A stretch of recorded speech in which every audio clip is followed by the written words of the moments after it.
सभी को प्रभु यीशु मसीह के नाम से और एक बार प्यार भरा सलाम।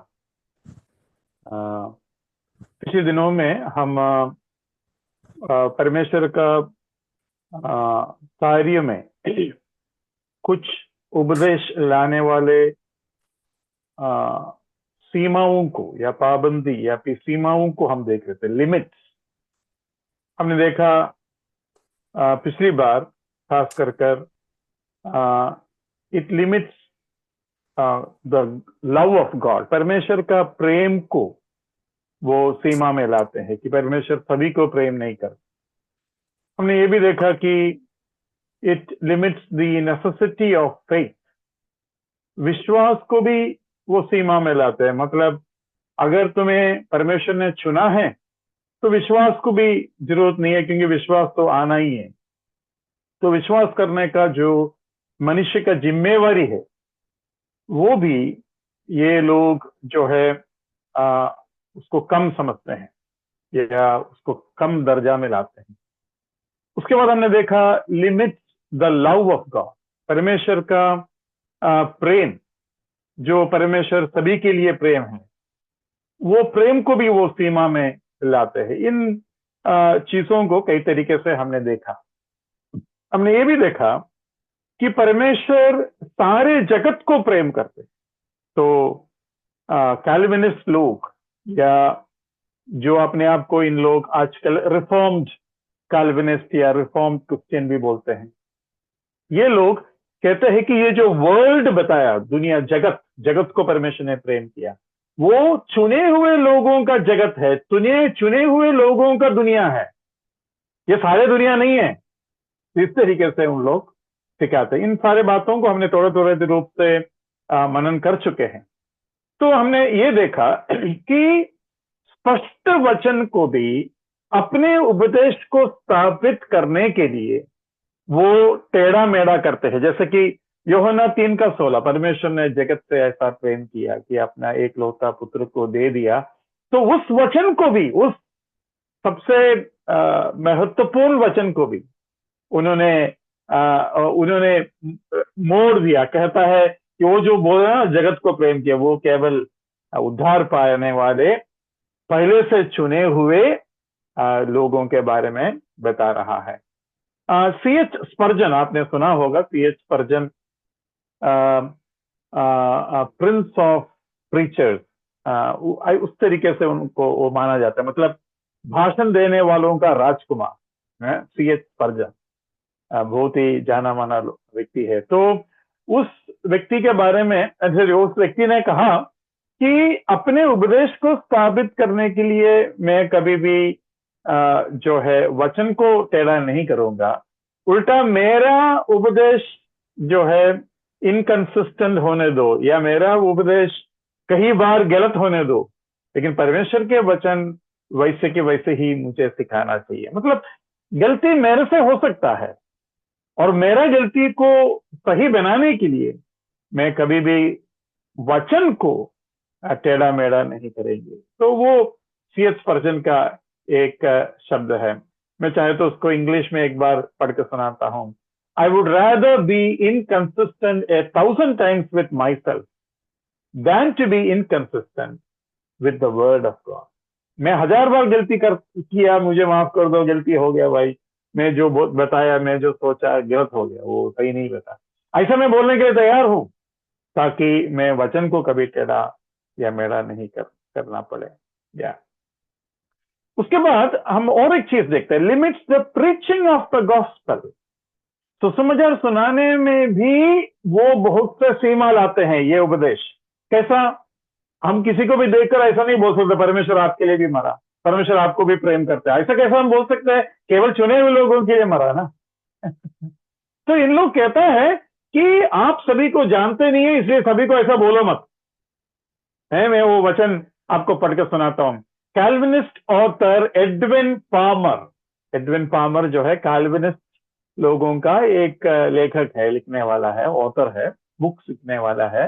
वो कहता है कि if an evangelist cannot say to his audience Christ died for you, his effectiveness in winning souls will be measurably hurt. मतलब अगर एक व्यक्ति ये नहीं कह सकते कि प्रभु यीशु मसीह तुम्हारे लिए मरा, क्योंकि वो ये विश्वास करता है कि प्रभु यीशु मसीह केवल चुने हुए लोगों के लिए मरा तो उसका सुसमाचार कितना सीमित हो गया। तो ये उपदेश क्या करता है, क्या गड़बड़ी करता है, वो भी हम देखा। आज एक नया विषय की तरफ हम जा रहा है, थोड़ा सा हटकर, ज्यादा नहीं लेकिन थोड़ा सा हटकर, इन लोगों का रीजनरेशन के बारे में, नया जन्म के बारे में क्या कहना है। अभी नया जन्म जो शब्द है, एक्चुअली इंग्लिश देखा जाएगा, न्यू बॉर्न वो शब्द नहीं है, बोर्न अगेन है, बोर्न अगेन है, लेकिन न्यू बॉर्न जो शब्द है वो शब्द नहीं है, अर्थ है। उस अर्थ आने वाला कहीं वचन आपको बाइबल में मिलेगा, लेकिन मैं जिस पुस्तक को ऊपर रेफर कर रहा था उस पुस्तक में लिखा है न्यू बॉर्न जो शब्द है वो इंग्लिश में आपको नहीं मिलेगा, बोर्न अगेन मिलेगा, और न्यू बॉर्न का अर्थ लाने वाले वचन मिलेगा। चलो वो एक छोटी सी बात मैंने ध्यान दिया, मैं आपका सामने रखा। तो रिफॉर्म्ड थियोलॉजी या कैल्विनिस्ट थियोलॉजी रीजनरेशन के बारे में क्या कहता है। अभी रीजनरेशन क्या है? रीजनरेशन का मतलब यह है कि एक व्यक्ति के अंदर परमेश्वर जो कार्य करता है जिससे वो एक नया व्यक्ति बनता है, और पवित्र आत्मा का नया इच्छा, नया प्यास, नया लालच क्या बोलते हैं, नया लालसा उसके अंदर आता है, जो नए जन्मा हुआ व्यक्ति का लालसा होता है।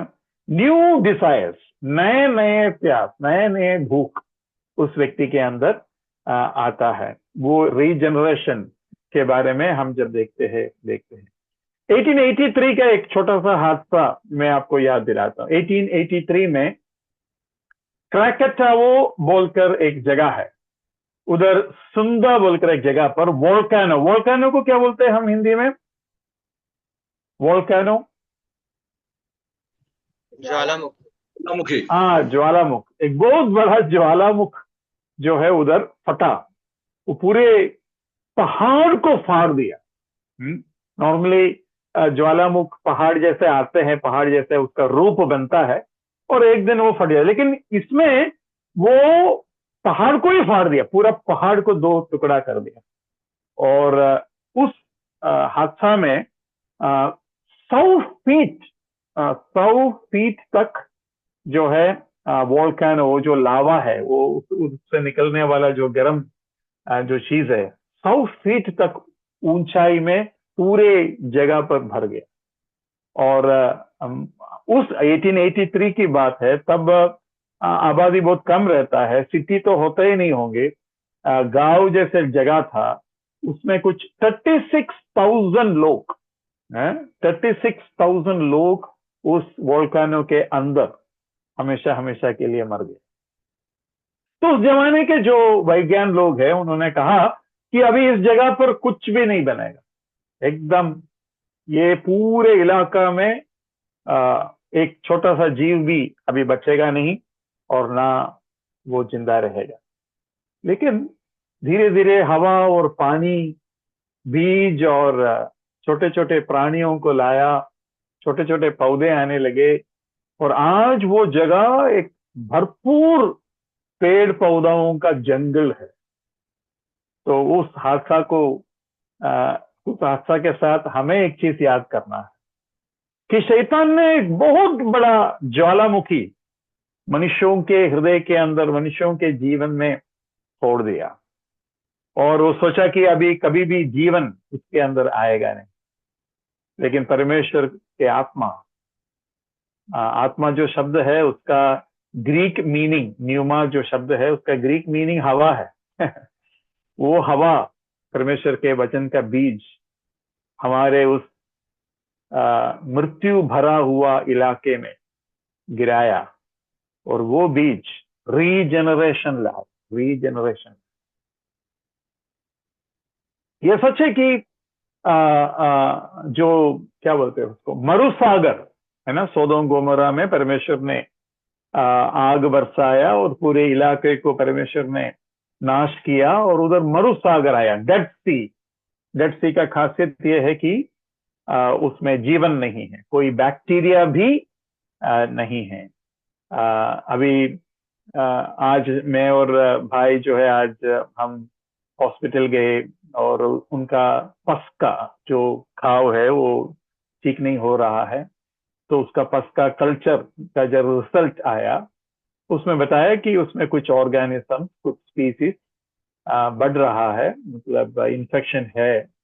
अभी तक उसको हम पार नहीं कर पाया। एंटीबायोटिक चेंज करने के लिए डॉक्टर ने बोला, और आज नया एंटीबायोटिक शुरू है। तो किसी ने कहा कि वो जो लैब है, उस लैब में भी ये बैक्टीरिया हो सकता है, और उस लैब को छोड़कर और कोई लैब में जाकर दोगे तो हो सकता है आपको और ही कुछ रिजल्ट मिलेगा। मतलब एक ही लैब में आपका स्वाब टेस्ट अगर दोगे तो जरूरी नहीं है कि क्या बोलते सही आपको रिजल्ट मिले।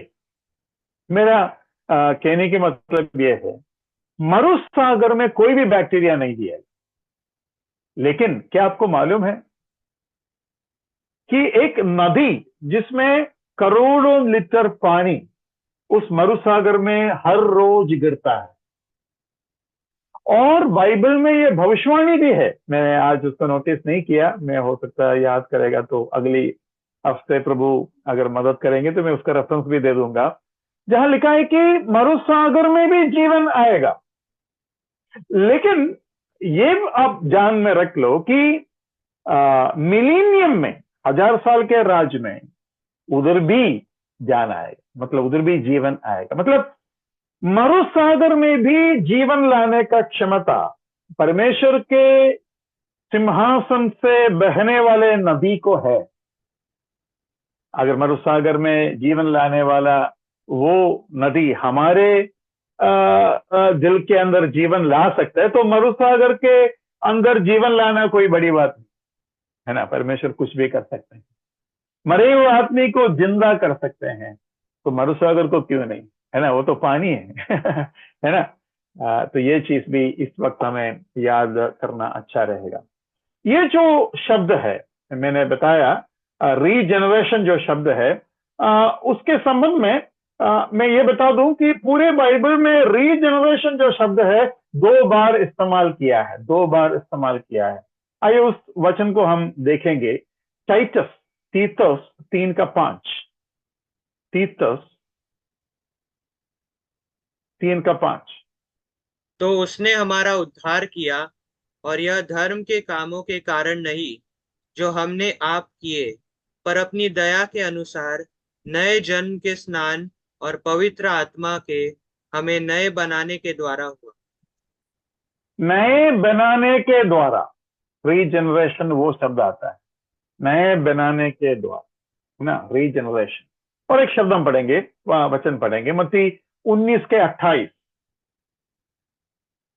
यीशु ने उनसे कहा, मैं तुमसे सच कहता हूँ कि नई सृष्टि में जब मनुष्य का पुत्र अपनी महिमा के सिंहासन पर बैठेगा, तो तुम भी जो मेरे पीछे हो लिए हो 12 सिंहासनों पर बैठकर इज़राइल के 12 गोत्रों पर न्याय करोगे। उधर हिंदी में ठीक से नहीं आया है, मैं उसको इंग्लिश में पढ़कर सुनाता हूं। And Jesus said unto them, verily I say unto you that ye which have followed me, अभी ध्यान से सुनना, ye which have followed me in the regeneration, when the Son of Man shall sit in the throne of his glory, ye also shall sit upon 12 thrones, judging the 12 tribes of Israel. So in the regeneration, when the Son of Man shall sit in, तो वो नए बनाना, वो जो शब्द, तो केवल ये 2 जगह पर उस शब्द, देखो उस अर्थ आने वाले कई वचन है, इसलिए हमें ऐसा लगता है कि बाइबल में बहुत लिखा है। लेकिन अगर आप ध्यान से सुनोगे, उसका जो शब्द का इस्तेमाल कहां कहां हुआ है, वो इस 2 जगह पर हुआ है। उसका ग्रीक शब्द अगर आप लिखना चाहते हैं तो लिख सकते हैं। उसका ग्रीक शब्द है पालिन गिनेशिया, पालिन गिनेशिया, PALINGNESIA, पालिन गिनेशिया। पालिन मतलब अगेन, फिर, री जो बोलते हैं ना, पालिन मतलब अगेन, और गेनेशिया, गेनेशिया मतलब बर्थ। पालिन गेनेशिया, और एक बार उसका स्पेलिंग बताता हूं, PALIN GENESIA, पालिन गेनेशिया। पालिन मतलब अगेन, गिनीशिया मतलब बर्थ, बर्थ मतलब जन्म, गिनीशिया। तो ये जो शब्द है, इसके इससे जुड़े हुए कई शब्द आपको मिलेगा, जैसे कि नया सृष्टि, न्यू क्रिएशन, जैसे कि बॉर्न अगेन, जैसे कि न्यू मैन, नया मनुष्य। ये सब शब्द अलग अलग जगह पर आपको मिलेगा। लेकिन पालिन गिनीशिया जो शब्द है, एक्सपेक्ट रीजनरेशन के लिए जो शब्द है, वो केवल दो जगह पर आपको मिलेगा। अभी रीजनरेशन के लिए मैं आपके सामने दो वचन, उसको थोड़ा स्पष्ट करने वाला दो वचन आपके सामने लाऊंगा। यूहन्ना 3:6 बहुत ही जाना माना वचन है। यूहन्ना 3:6, क्योंकि जो शरीर से जन्मा है वह शरीर है, और जो आत्मा से जन्मा है वह आत्मा है। हाँ, आत्मा से जो जन्मा है वो आत्मा है, और वो जो आत्मा है वो परमेश्वर के गुणों का भागीदार है। परमेश्वर के गुण उसके अंदर है ना। तो वो हमें देखने को मिलता है, और वो गुण, वो बहुत बड़ी बात है। जैसा कि मैंने आपको इसका पहले भी बताया, दाऊद का बेटा ही राजा बनना चाहिए इस्राएल में। तो दाऊद के सारे बच्चों को अथलिया ने मार दिया, तो एक छोटा बच्चा को उन्होंने बचा कर रखा। अब ये छोटा बच्चा 6 साल का बच्चा है, लेकिन उसके अंदर दाऊद का गुण है। उस छोटे बच्चे को उन्होंने, 6 साल के बच्चे को राजा बना दिया है ना। तो हमारे अंदर दाऊद का पुत्र प्रभु यीशु मसीह का गुण है, पवित्र आत्मा का गुण है, पिता का गुण है। और हम चाहे छोटे हो या बड़े हो, हम परमेश्वर जैसे, तो यीशु मसीह के प्रतिरूप, यीशु मसीह के जैसे बनने के लिए जो कुछ हमारे अंदर चाहिए वो हमारे अंदर है। ये सच है कि हम आज पूरे तरीके से नहीं बना, लेकिन कल जरूर बनेंगे। तो ये चीज हमें याद करना जरूरी है। तो उससे जुड़ा हुआ और एक वचन हम पढ़ेंगे, दूसरा पत्रोस 1:4 पढ़िए, 2 पीटर चैप्टर 1:4। जिनके द्वारा उसने हमें बहुमूल्य और बहुत ही बड़ी प्रतिज्ञाएं दी है, ताकि इनके द्वारा तुम उस सड़ाहट से छूटकर, जो संसार में बुरी अभिलाषाओं से होती है, ईश्वरीय स्वभाव के सहभागी हो जाओ। तो मैं इंग्लिश में पढ़ता हूं। ईश्वरीय स्वभाव के सहभागी, वो शब्द आपको इंग्लिश में मिल जाएगा। Whereby are given unto us exceeding great and precious promises, that by these ye might be partakers of the divine nature, partakers of the divine nature, having escaped the corruption that is in the world through lust. तो दुनिया के द्वारा जो दुनिया के लालच के या लालसा का वजह से जो घाटा होता है या जो नष्ट होता है, उससे बचकर परमेश्वर के गुणों के भागीदार हम बने हैं। ठीक है। अभी कैल्विनिस्ट लोग मैंने बताया, सोचते हैं कि रीजनरेशन जो है पहले होता है और बाद में विश्वास आता है। उनका ये भी एक प्रॉब्लम है क्यों?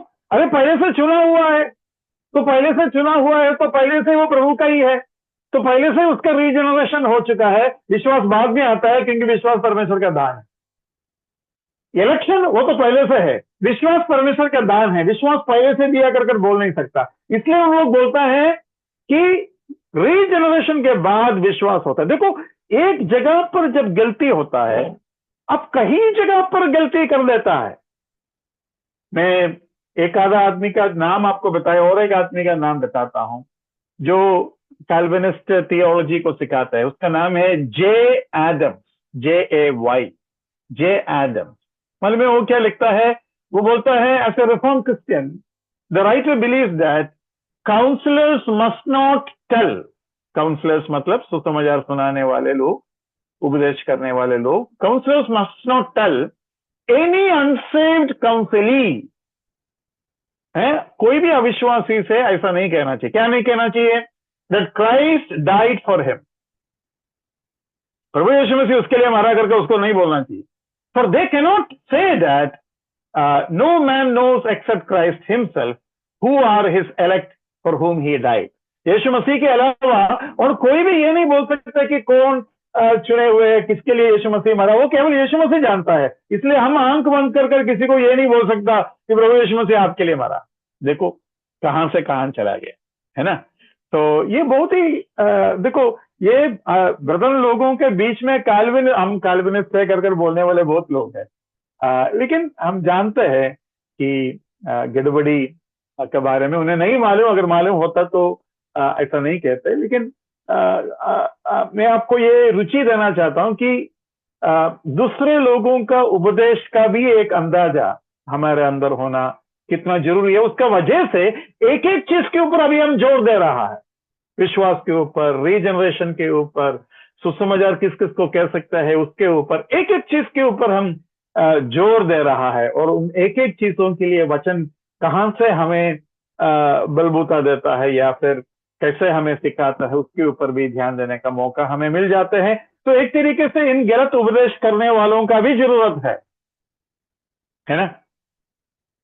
मेरी माँ को जब मैं बच्चे थे तब एक डॉक्टर ने ऐसा बताया, या तो अपने बच्चे को एकदम साफ सुथरा रखो, नहीं तो उसको खेलने कूदने दो, मिट्टी विट्टी में खेलने दो, कुछ नहीं होगा। लेकिन ना मिट्टी में ना एकदम साफ, मीडियम रखोगे तो वो बीमार पड़ते जाएगा। तो ऐसा बोला तो माँ ने पूछा ऐसा क्यों? बोलते एकदम साफ रखोगे तो उसको इम्यूनिटी की जरूरत नहीं है, वो आप एकदम बैक्टीरिया से बचा कर उसको रखा है, वो आराम से अपना जिएंगी। उसको एकदम मिट्टी में खेलने देंगे, कूदने देंगे, पानी में खुदाएंगे, उधर चढ़ेंगे, पेड़ में चढ़ेंगे, तो क्या है उसके अंदर इम्यूनिटी आ जाता है, क्योंकि बैक्टीरिया का साथ उसका लड़ाई हमेशा होते रहेगा, उसके अंदर उसका क्षमता आएंगी। लेकिन मीडियम रखोगे, ना बहुत साफ ना बहुत गंदा, है ना, जैसे हम सब अपने बच्चों को रखते हैं, तो ऐसे में उनको हमेशा बीमारी आते रहेगी, है ना। तो हम भी कभी कभी सोचा होगा, ये स्लम बम में रहने वाले लोग जो एकदम खराब माहौल में रहते हैं, इनको कोई प्रॉब्लम नहीं है ना। ये तो अपना रेलवे स्टेशन का पानी भी पिएंगे, आराम से घूमेंगे। हम तो बिस्लरी का पानी पीने के बाद भी फिर हमको पैरासिटामोल चाहिए, कफ सिरप चाहिए, वो चाहिए, है ना। तो प्रभु भी गलत उपदेशों का आना जाना होने देता है ताकि हम वचन में पक्का हो जाए। इसलिए परीक्षा प्रभु भी देता है। ये सच है कि पाप के लिए नहीं देता, लेकिन हमारा बल को बढ़ाने के लिए प्रभु हमें देता है। तो इसी तरीके से जीवन के हर माहौल में है। किसी ने ऐसा कहा कि अगर तुम्हारा बाप अमीर है तो तुम गरीब नहीं रहोगे, लेकिन तुम फिर अमीर नहीं बनेंगे। तुम अच्छे से जिएंगे, लेकिन तुम्हारा बेटा गरीब हो जाएगा। तुम्हारा बेटा गरीब हो जाएगा तो उसका बच्चा अमीर हो जाएंगे, फिर उसका बच्चा नॉर्मल तुम्हारे जैसा हो जाएगा, फिर उसका बच्चा फिर गरीब हो जाएगा। मतलब जब गरीबीपन का दबाव तुम्हारे अंदर आता है, तब तुम्हें ऊपर चढ़ने का इच्छा पैदा होता है, और तुम जब ऊपर चढ़ जाता है, तुम्हारे बच्चे को फिर और ऊपर चढ़ने का इच्छा नहीं होते, वो थोड़ा सा आलसी बन जाते हैं और पैसा वैसा उड़ा देते हैं, है ना। इसलिए आप देखना, इस्राएल को भी युद्ध सीखने के लिए परमेश्वर ने दुश्मनों को दिया ताकि वो युद्ध सीखे, है ना। तो वो चीज भी हमें याद करना जरूरी है। आप लोगों को मालूम है, ये मारवाड़ी लोग जिस तरीके से आज जाना जाता है, वो कैसा बना? किसी को आइडिया है?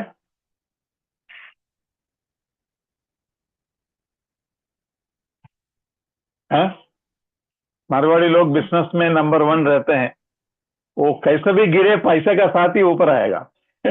वो पानी में गिरे, कुएं में गिरे या बिजनेस में गिरे, वो ऊपर आएगा तो पैसा के साथ ही आएगा। वो बहुत सक्सेसफुल लोग हैं, और हम जो मारवाड़ी लोगों को देखते हैं छोटे छोटे दुकान में, ऐसा नहीं है, बहुत अमीर करोड़पति लोग भी बहुत है मारवाड़ी लोग। उसका पीछे एक राज है। उसका राज ये है, जिस इलाका में ये लोग खास कर मारवाड़ी लोग रहता था, उधर पानी नहीं था। पानी नहीं होने की वजह से गाय नहीं है, भैंस नहीं है, खेती नहीं है। पुराने जमाने में यही तो दो तीन चीज है ना। आईटी वाईटी तो आज बना है ना। पुराने जमाने में आपको खेत चाहिए, नहीं तो फिर गाय भैंस चाहिए, और क्या है। तो ये नहीं होने की वजह से उन लोग अपने गांव को छोड़कर छोटे मोटे बिजनेस करने लगे। बिजनेस के अलावा उस इलाके के लोग और कुछ नहीं कर सकते। जबकि चारों तरफ जो दूसरे लोग था, 30 40 50 किलोमीटर के बाद जो लोग था, उनको पानी वानी था, वो अच्छा खासा जीता था, अच्छा खासा जीता था, सॉरी, खेती वेती गाय भैंस के साथ। लेकिन वो जो लोग है वो वैसे के वैसे ही रह गया। लेकिन सारे के सारे मारवाड़ी लोग बहुत बड़े पैसे वाले बिजनेसमैन बने। क्यों बने? क्योंकि उनके जीवन में एक परेशानी था, पानी नहीं था। आपको मालूम है, अरब लोग जो बोलते हैं ना, वो सब बिजनेसमैन है। अपने बाइबल में भी देखो, हैं, इस्माइल के लोग आए और योसेफ के भाई लोग योसेफ को उनके हाथ में बेच दिया। मतलब इस्माइल के लोग तब से क्या है, बिजनेस वाले हैं। क्यों भाई? रेगिस्तान में रहोगे बिजनेस के अलावा तुम करोगे क्या? आइडिया मिला है ना। तो वो यहाँ का चीज उधर, उधर का चीज यहाँ बेचना, और उनके जीवन में उनके गांव में जो चीजें चाहिए उसके लिए उनको सफर करना ही पड़ेगा, लाना पड़ेगा, लेना पड़ेगा। और तब उनके ऊंटों के साथ जो जीवन है वो भी अच्छा, मतलब अच्छा खासा उन्होंने की। और दुबई में आप जाओगे, दुबई में पेट्रोल भी नहीं है, दुबई में पेट्रोल भी नहीं है, लेकिन पूरा दुनिया का बिजनेस वो संभालता है, और पूरा दुनिया को बोलता तुमको बिजनेस करना है यहां आ जाओगे।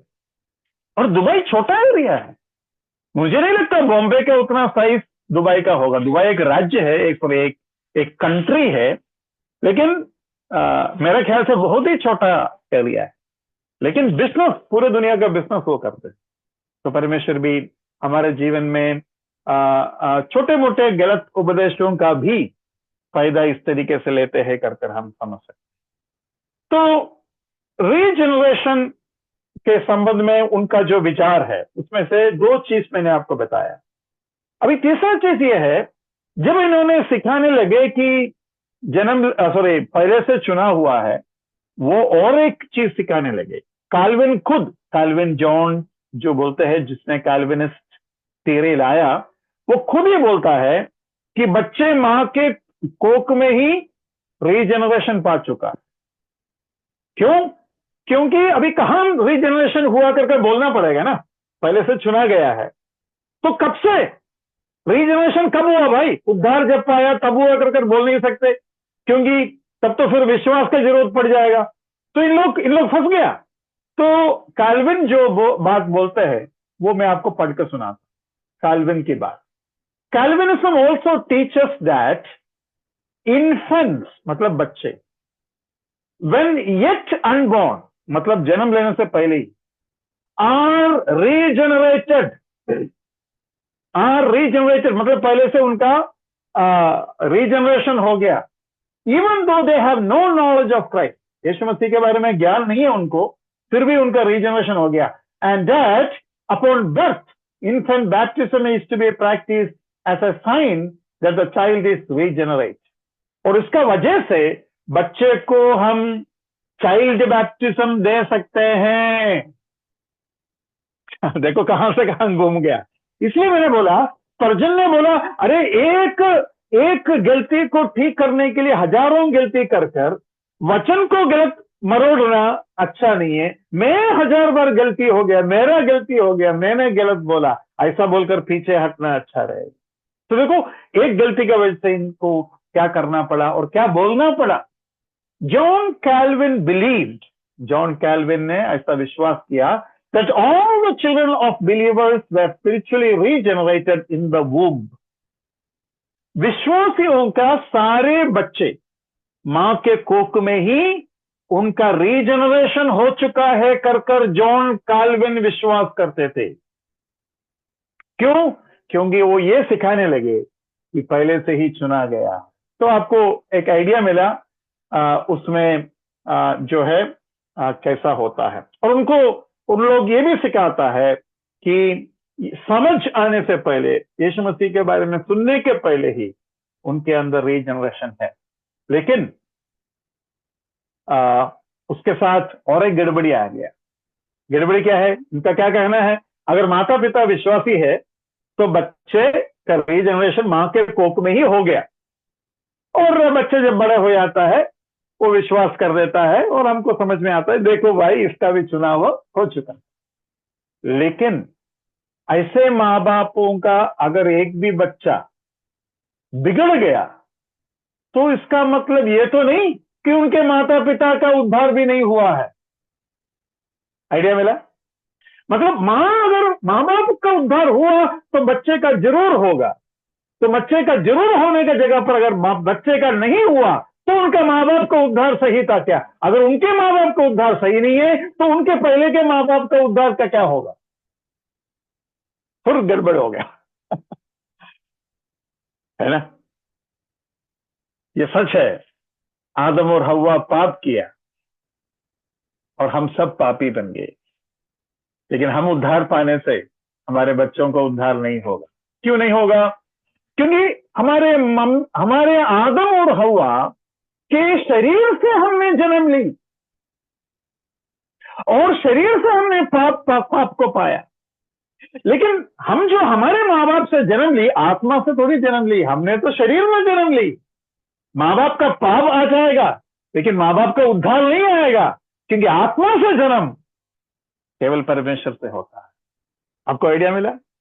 शरीर का जन्म होता है तो शरीर का गुण भी आ जाएगा, लेकिन आत्मा का जन्म नहीं होता है, वो केवल परमेश्वर से होता है। और इसलिए आत्मा का गुण परमेश्वर से जन्म लोगे तो हो जाएगा आपका, परमेश्वर से जन्म लोगे तो हो जाएगा। तो जैसा पाप वैसा धार्मिकता नहीं है। दोनों जन्म से होता है, लेकिन एक माता पिता से और एक परमेश्वर से होता है। तो ये कैल्विनिस्ट लोग ये बोलने लगे, अरे यीशु मसीह ने बोला था ना बच्चे जैसा विश्वास, चाइल्ड लाइक फेथ। हाँ, बच्चे जैसा विश्वास मतलब कोक में जो बच्चे को विश्वास मिलता है, रीजनरेशन होता है, उसका बारे में बता रहा था।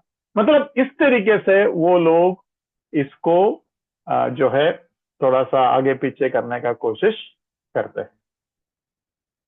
अभी इन लोगों का वचन के द्वारा जो जो जो समझ है उसके ऊपर भी हम थोड़ा सा देखेंगे। वो लोग बच्चे के विश्वास के ऊपर फिर जोर देने लगे, क्योंकि उनको पहले से ही चुना वो मिला है, तो पहले से ही रीजनरेशन हो गया, पहले से रीजनरेशन हो गया तो कैसा ना कैसा ये बच्चे को ये करने का एक इच्छा, एक तरीका उनको अपनाना पड़ेगा। आइए हम एक दो वचन को देखते हैं। प्रेरितों का काम 16वां अध्याय 31 और 32 पढ़िए। उन्होंने कहा, प्रभु यीशु मसीह पर विश्वास कर तो तू और तेरा घराना उद्धार पाएगा। और हाँ उन्होंने उसको और उसके सारे घर के लोगों को प्रभु का वचन सुनाया। हाँ, तुम और तुम्हारा घराना विश्वास पाएगा। तो उधर भी इवन कैथोलिक लोग, जैकबाइट के लोग, मतलब कई नॉन इवांजेलिकल लोग इस वचन को लेकर कहता है अगर माता पिता का उद्धार हो गया तो सारे लोगों का उद्धार हो जाएगा। और उधर पूरे घर के लोग बपतिस्मा लिया तो उसके मतलब बच्चे भी बपतिस्मा लिया होगा। तो ऐसा बोलते हैं, है ना? द हाउस होल्ड, पूरे घराना, पूरे घराना, तो बच्चे भी लिया होगा। तो इस तरीके से वो उनको टेढ़ा मेढ़ा करने का कोशिश करते। और एक वचन हम देखते हैं सेकंड तिमोथी, दूसरा तिमोथी 3 का 14 और 15। पर तू उन बातों पर जो तूने सीखी है और विश्वास किया है, यह जानकर दृढ़ बना रहे कि तूने उन्हें किन लोगों से सीखा है और बचपन से पवित्र शास्त्र तेरा जाना हुआ है, जो तुझे मसीह पर विश्वास करने से उद्धार प्राप्त करने के लिए बुद्धिमान बना सकता है। तो यहां देखो, बचपन से तुम्हें सिखाया गया है, मतलब प्रेरितों का काम 16 में भी उसका जिक्र है। उनको उधर लिखा है, इंग्लिश में मैं पढ़ के सुनाता हूं, प्रेरितों का काम 16 का जो अभी अभी हमने पढ़ा। And they said, believe on the Lord Jesus Christ, believe, विश्वास करो, believe on the Lord Jesus Christ and thou shalt be saved and thy house. विश्वास करने से ही उद्धार मिलेगा, विश्वास करने के पहले नहीं होता है ना। और यहां भी लिखा है, दोनों जगह पर बच्चे है कर कर इन लोग जोड़ देता है, लेकिन दोनों जगह पर यह लिखा है, वचन तुमने सुना, वचन ने तुमको ज्ञान दिया, और उसके अंदर से तुम्हारा विश्वास पैदा हुआ, और विश्वास का वजह से तुम्हारा उद्धार हुआ। मतलब जिन वचनों को इन लोग टेढ़ा मेढ़ा करने का कोशिश करते हैं, उसी वचन में लिखा है विश्वास का जरूरत, और विश्वास के लिए वचन सुनने का जरूरत, वचन सुनने का जरूरत। प्रभु का वचन बहुत ही अच्छे तरीके से लिखा है, जब तक सुनोगे नहीं तब तक विश्वास कैसा करोगे। और सुनने के लिए सुनाने वाला भी चाहिए, सुनाने वाला भी चाहिए। तो सुनाने वाले लोगों का पाव कितना पवित्र है, कितना सुंदर है, क्योंकि सुनाने वाले अगर नहीं है तो आपको सुनने का मौका नहीं मिलेगा। तो वचन सही रूप से इस विषय के ऊपर बताने वाले 4 वचन को मैं आपके सामने रखने जा रहा हूं। मतलब रिफॉर्म्ड, या ये जो कैल्विनिस्ट लोगों का व्यू है, ऐसा व्यू नहीं है। सही व्यू, सही सोच क्या है कर कर दिखाने वाला 4 वचन मैं आपके सामने रखने जा रहा हूं। अब सबसे पहले उन चारों वचनों को अगर लिखना चाहते हो तो लिख लो, उसके बाद हम एक एक कर कर देखेंगे। पहला वचन है एफएससी 1 का 13।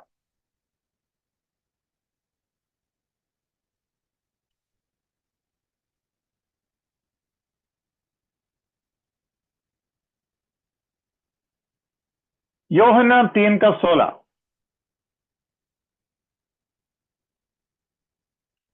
प्रेरितों का काम 16 का 31, अभी हमने जो पढ़ा वही वचन। प्रेरितों का काम 16 का 31, और रोमी 5 का 1, रोमी 5 का 1 भी एफएससी 1 का 13 पढ़ी। एफएससी 1 का 13। हाँ जी।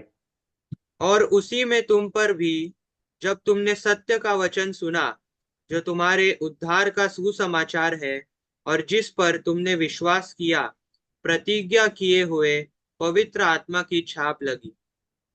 2 चीज उधर लिखा है, तुमने सुना, तुमने विश्वास की, और तब तुम्हारा उद्धार हुआ। सुनना, विश्वास करना, उद्धार पाना। सुनने से पहले विश्वास नहीं होता है, विश्वास के पहले उद्धार नहीं होते है। लेकिन कैल्विनिस्ट लोग इन तीनों चीजों को उल्टा कर दिया है। यूहन्ना 3 का 16 हम सब जानते हैं, है ना। Whosoever believeth in him, जो कोई भी उस पर विश्वास करते हैं वो नाश नहीं होगा परंतु अनंत जीवन पाए। जो कोई उस पर विश्वास करते हैं, मतलब विश्वास पहला है, उद्धार बाद में है। प्रेरितों का काम 16 का 31 मैंने अभी अभी पढ़वाया। विश्वास करोगे तो तुम और तुम्हारा घराना उद्धार पाएंगे। अभी रोमी 5 का 1 पढ़िए। अतः जब हम विश्वास से धर्मी ठहरे, तो अपने प्रभु यीशु मसीह के द्वारा परमेश्वर के साथ मेल रखे। हाँ, तो यहां भी बहुत ही स्पष्ट रूप से लिखा है कि जस्टिफाइड बाय फेथ, विश्वास के द्वारा हमारा जस्टिफिकेशन हुआ, हमारा धार्मिकता हुआ। And we have peace with God through our Lord Jesus. उसके बाद ही हमें परमेश्वर के साथ मेल मिलाप है या शांति है कर कर यहां लिखा। तो ये चारों वचन इस बात को दिखा। देखो, आज तक हमको कभी भी इस चीज का सामना नहीं करना पड़ा कि विश्वास का पहले उद्धार होता है या बाद में उद्धार होता है ना। और अभी देखो, ऐसा भी एक प्रश्न हमारा सामने आ गया, और हमने देखा कि कई ऐसा वचन है जहां ये लिखा है विश्वास के बाद ही उद्धार होता है, और वो भी समझना जरूरी है, और विश्वास के लिए सुनना जरूरी है। तो ऐसे में हम कोई अगर बोलेंगे, कोई भाई अगर बोलेंगे ब्रदर मेरा उद्धार हो गया, तो हम उससे पूछेंगे भाई कैसा हुआ? तो बोलता है मैं बचपन से हूं। कोई बोलता है मैंने सपना देखा, कोई बोलता है मैंने दर्शन देखा। लेकिन बाइबल में ऐसा लिखा है कि जब तक सुनोगे नहीं तब तक विश्वास नहीं आएंगे। आप तो बोल रहे हैं कि दर्शन देख लिया, ये क्या चक्कर है ना? है? तो यहाँ हम अपना प्रश्न उठा सकते हैं। हाँ, ये हो सकता है आपको कोई स्वप्न या दर्शन आ गया और उसके बाद आपने वचन सुना, या आपको एक रुचि आ गया सुनने का, आपने पूछताछ किया, किसी ने आपको बताया और तब आपका उद्धार हुआ। ऐसा हो सकता है। वो दर्शन चाहे ऐसे ही सपना हो या ऐसे ही मेंटल कुछ हो, या शैतान से हो या परमेश्वर से हो, जो भी हो, हम उसके बारे में कुछ बोल नहीं सकते। लेकिन केवल दर्शन के द्वारा एक उद्धार, ये मुश्किल है जब तक आप सुसमाचार नहीं सुनो। सुनना जरूरी है। तो ये बात हम जो है उधर समझ सकते हैं। ओके, अभी एक भक्त आदमी का बात यहां मैं रखना चाहता हूं। उसका नाम है शामुएल रिडाउट। ये सब बहुत ही पुराने लोग हैं, 1855 के लोग हैं, ठीक है। शामुएल रिडाउट, वो जो है इसके बारे में कहता है कि importance of faith prior to new life. नए जीवन मिलने से पहले विश्वास का जरूरत, विश्वास का जरूरत। तो वो क्या कहता है? वो ये कहता है कि पहला पत्रोस 1:23 के अनुसार नया नया जन्म जो है वो वचन के द्वारा, वचन से होता है। It is by the word of God. मतलब बिना वचन का जन्म हो ही नहीं सकता। जैसे कि वो बीज है, चाहे वो पौधे का हो या मनुष्य का हो, बीज तो चाहिए, है ना? तो पहला पत्रोस 1:23 जरा पढ़िए, पहला पत्रोस 1:23। क्योंकि तुमने नाशवान नहीं पर अविनाशी बीज से परमेश्वर के जीवते और सदा ठहरने वाले वचन के द्वारा नया जन्म पाया है। परमेश्वर के वचन से नया जन्म पाया है। मतलब अक्सर समझदार लोग इस बात को पूछते, ब्रदर आपने कौन सा वचन आपको छुआ? कौन सा ऐसा वचन था जो आपका दिल को छुआ, जिसका वजह से आप उद्धार करा? मैं ये समझ सकता हूं, जो बच्चे होते हैं उनको कौन सा वचन छुआ ऐसा बोलने को नहीं होगा, है ना? कभी कभी वो कई वचनों को सुना और कई वचन उनके जीवन में कार्य किया और वो उद्धार पाया, ये ऐसा होता है। लेकिन जो थोड़ा बहुत उम्र में आ जाता है वो कभी कभी कहता है, ब्रदर ये फलाना वचन मुझे हिला दिया, मुझे एकदम हिला दिया। और वो चाहे वो वचन हमारे लिए साधारण सी वचन जैसा दिखेगा, लेकिन कुछ वचन कुछ लोगों को भयंकर रूप से हिला देता है, क्योंकि हिलाने का ताकत परमेश्वर के हाथ में है। हम सोचेंगे अरे ये वचन मैंने कितना बार पढ़ा, तो मुझे तो कुछ नहीं हुआ, है ना? है? मैंने शायद आपको बताया था, आ, आ, आ, एक क्या बोलते हैं, इंदिरा गांधी का सामने अपना एक विश्वासी कहा कि मुझे मुझे हाँ जी, मुझे परमेश्वर ने छुआ और इसलिए मैं राजनीति छोड़कर, कांग्रेस छोड़कर, पॉलिटिक्स छोड़कर मैं सेवा के लिए जा रहा हूं। तो इंदिरा गांधी ने बोला यार तुमने बाइबल कितना बार पढ़ा? तो उन्होंने बोला अभी पूरा पढ़ा नहीं, तो पढ़ रहा हूं। अभी मैं तो नया विश्वासी हूं। तो इंदिरा गांधी बोला अरे मैं तो 3 बार पढ़ा, बाइबल पूरा मैंने 3 बार पढ़ा, फिर भी मुझे कुछ नहीं हुआ, और तुम पूरा एक बार भी नहीं पढ़ा, तुम सब कुछ छोड़कर जा रहे हो? ये परमेश्वर मुझे तो कभी बुलाया है ना? तो परमेश्वर वो जो काम करता है बहुत ही अनोखा है। और हमारे सेवकाई में भी उस चीज का ध्यान हम रखें कि परमेश्वर के वचन ही एक अविश्वासी को छुए ताकि वो विश्वास में आगे आ सके। ये परमेश्वर का काम, ये परमेश्वर केवल अपने अपने अपने अधिकार में रखने वाला काम, ये चीज हम भूल ना जाए। तो ये जो शामुएल रिडाउट है वो ये कहता है कि ये बात को रीजनरेशन के साथ जोड़कर रखो। कि वचन है बीज, वचन के द्वारा ही जन्म हो सकता है, और वचन के द्वारा अगर एक व्यक्ति का जन्म नहीं हुआ तो कैसा हुआ भाई? born again not of corruptible seed but of incorruptible seed, मतलब वो बीज जो नाश नहीं होता है, उस बीज से तुम्हारा जन्म हुआ। अगर तुम कहता है कुछ वचन सचन कुछ नहीं हुआ, मेरे को दर्शन मिल गया, तो दर्शन से भी जन्म होता है क्या? नहीं होता भाई, है ना? वचन से ही जन्म होता है। अब उसके बाद ये शैमुएल रिडआउट कहता है, इसलिए यूहन्ना 3:3 और यूहन्ना 3:16 को अलग मत करो, उसको एक साथ रखो। यूहन्ना 3:3 और यूहन्ना 3:16। यूहन्ना 3:16 तो हम जानते हैं, आइए हम यूहन्ना 3:3 क्या है करके देखते हैं। यीशु ने उसको उत्तर दिया, मैं तुझसे सच सच कहता हूँ, यदि कोई नए सिरे से न जन्मे तो परमेश्वर का राज्य देख नहीं सकता। जब तक नए सिरे से नहीं जन्मोगे तब तक परमेश्वर का राज्य देख नहीं सकता। लेकिन यूहन्ना 3:16 क्या कहता है? जो कोई विश्वास करता है वो नाश नहीं होगा परंतु अनंत जीवन पाएंगे। मतलब विश्वास करना भी जरूरी है। तो जन्म और विश्वास, वचन और जन्म, जन्म और विश्वास, वचन और जन्म, और उसके लिए सुनाने वाला। सुनाने वाला का मतलब यह नहीं है कि आप एक ट्रैक्ट पढ़कर उद्धार नहीं पा सकते। हाँ, एक ट्रैक्ट पढ़कर भी आप उद्धार पा सकते, है ना? एक आदमी खुदकुशी करने के लिए बैठा हुआ था, है? खुदकुशी करने के बारे में सोच रहा था, तैयार था, वो शायद कोई रेलवे ट्रैक में कुछ बैठे हुए थे खुदकुशी करने के लिए। तब एक ट्रैक्ट ऐसा हवा में उड़कर उसका सामने आकर पड़ गया, तो उसको ऐसे ही मूड लगा, मरने से पहले कुछ पढ़ लेता हूं।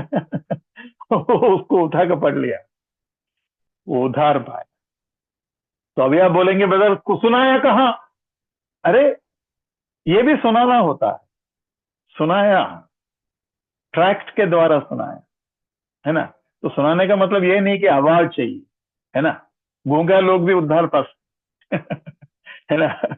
तो वो चीज भी यहां हमें सीखने को मिलता है। तो ये शैमुएल रिडआउट 1855 में इन चीजों के ऊपर जोर दिया। देखो वो पुराने लोग हर छोटे चीज के ऊपर कितना टाइम दिया, कितना कहां पहुंच गया। हम तो आज उसके बारे में थोड़ा नजर डाल रहा है, लेकिन इन लोग ने कितने अपना काम, कितना काम इसका पीछे किया। अद्भुत है ना? उनके सामने, उनके उनके मेहनत के सामने हम सब आलसी लोग हैं। आलसी लोग, हम तो कुछ भी नहीं किए, है ना? आप पुराने पुराने लोगों का बुक्स देखना, हजारों हजारों पेज का बुक्स 1800 में, 1800 साल के टाइम पर हजारों बुक्स, ना कंप्यूटर है, ना कुछ है, ना ढंग का एक पेन है। 50 साल पहले, या मेरे उम्र के लोग जानते हैं, हमारे टाइम पर स्कूल में पढ़ने के लिए अच्छा सा पेन नहीं मिलता था। पेन ठीक से क्या बोलते हैं उसको, इंक का पेन होता था, पूरा हाथ में, पाँव में, पेपर में सब हो जाता, वो एक प्रॉब्लम। दूसरा, बोर्ड पेन नया नया आया था और वो ठीक से लिख नहीं पाते थे। लेकिन ये जो 1800 के लोग हैं, उनका तो और ही बुरा हालत है। तब उन्होंने जाकर ये वचन सीखा और हजारों पेज का लिखा। उस समय का पेज भी बुरा हालत का पेज है, आप लिखोगे तो आगे बढ़ेगा ही नहीं। जैसा पुराना रोड होता ना वैसे उनका पेज होता था। कितने मेहनत इन्होंने। मेरा एक थोड़ा सा उड़ाऊ पुत्र टाइप एक आदमी को मैं एक आश्रम में लेके गया, उसको थोड़ा सा ठीक करने के लिए, यहाँ केरला में। तो उधर एक डॉक्टर है जो इन सभी को संभालते हैं, थोड़ा सा एडिक्शन लोगों को संभालते हैं। और तो ये लड़का भी वो कुछ मतलब गलत चीज का इस्तेमाल करता था, एडिक्शन भी है, वो बीकॉम पढ़ाई कर रहा है। तो मैंने उस डॉक्टर के सामने इसको पूछा, तुम कितना घंटा पढ़ाई करते हैं? नहीं, मैं घर में पढ़ाई नहीं करता, जो कॉलेज में सीखते वही। तो मैंने उनका सामने बोला, डॉक्टर को पूछा, डॉक्टर आपने एंट्रेंस एग्जाम में प्रवेश करने के लिए कितना टाइम सीखा? उन्होंने बोला 2 साल 16 घंटा, हर रोज 16 घंटा, 2 साल पढ़ाई किया और फिर मेरा एडमिशन MBBS में हुआ। और तब मैं फिर मोड़कर इस बच्चे को बोला, अब डॉक्टर का सामने तुम कौन है, तुम क्या है?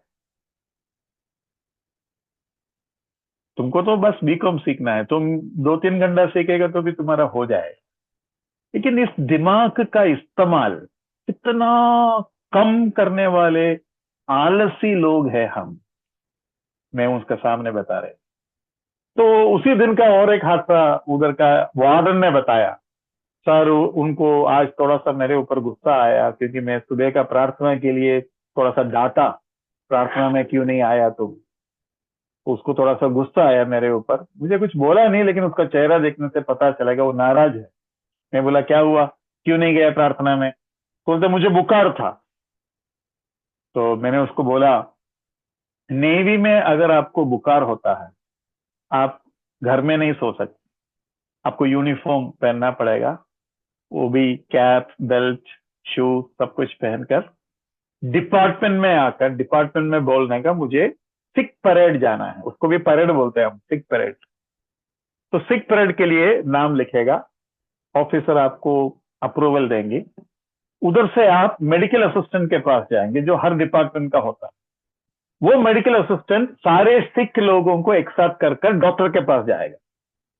वो मेडिकल असिस्टेंट डॉक्टर को जाकर देंगे, डॉक्टर इस तरीके से कई डिपार्टमेंट से लोग आए होंगे, तो 11 बचेगा, 12 बचेगा, कभी 1 बचेगा।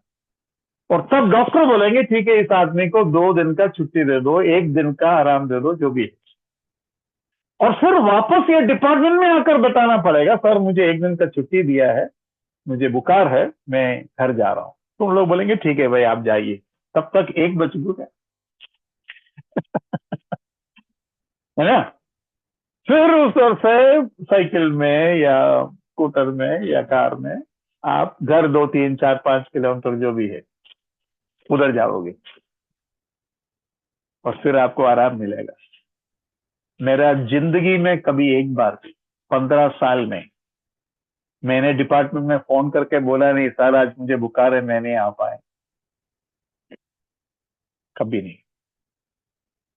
तो ये लड़का उस दिन, ये बुखार जिस दिन हुआ था उस दिन हम उधर आश्रम में विजिट करने के लिए आ रहे करके उसको पता है, तो वो बोलने वाला था तो डॉक्टर को, सर मुझे मेरे इनके साथ जाने दो, मम्मी पापा के साथ 1-2 दिन रहकर मैं वापस आ जाऊंगा।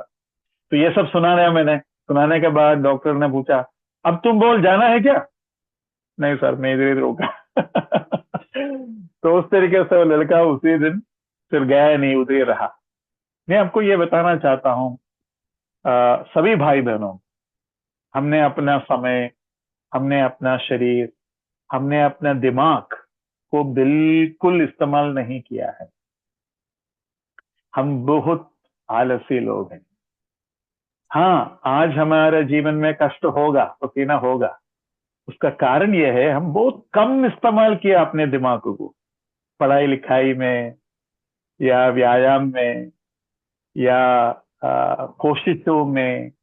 वचन के पढ़ाई के संबंध में भी हमारा मेहनत बहुत छोटा है ना। मैं मुझे भी मिलाकर बोल रहा हूँ, मैं अपने आप को अलग करके नहीं बोल रहा हूँ। इन लोगों का सामने जो 16 घंटा पढ़ाई करता था, हाँ मेरा भी एक ऐसा टाइम हुआ है कि 16-16 घंटा में बाइबल पढ़ाई करता।